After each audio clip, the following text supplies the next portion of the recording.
Izy isan'andro tsy maintsy mampifaly fa na de mpanasalamby tsy matsapa mijaly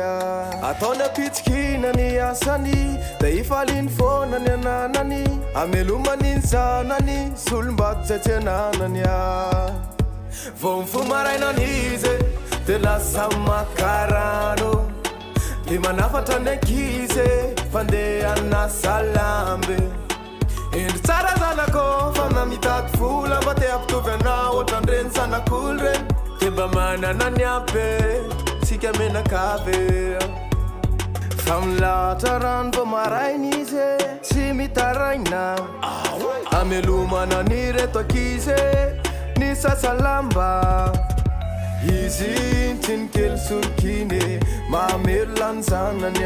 fa ranon'izy reny de ataon'izay inanany tapanao ve fa hafa ihany mama fantatrao ve fa hafa ihany wa mama hafa ihany mama vao mifo marainany izy de lasa makarano de manafatra ny ankizy fandeha anasa lamby endry tsara zanako fa namitady vola mba te ampitovy anao ohatrandreny zanak'olo reny de mba manana ny ampy tsika menakavy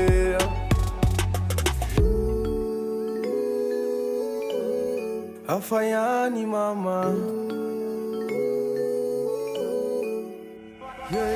fa nampanasalamby izy tsy mba menatra zany fa na de ambaniny izy hoa tsisy rarahiny an'izany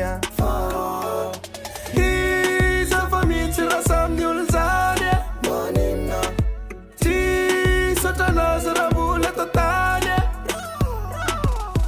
tapanao ve fa hafa ihany mama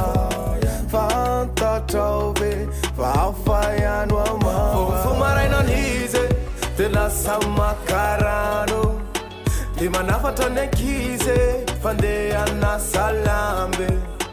endry tsara zanako fa namitady vola mba te ampitovy anao ohatrandreny zanak'olo reny de mba manana ny ampy tsika menakavy vao mifo marainany izy de lasa makarano de manafatra ny ankizy fandeha anasa lamby endry tsara zanako fa namitady vola mba te ampitovy anao ohatrandreny zanak'olo reny de mba manana ny ampy tsika menakavy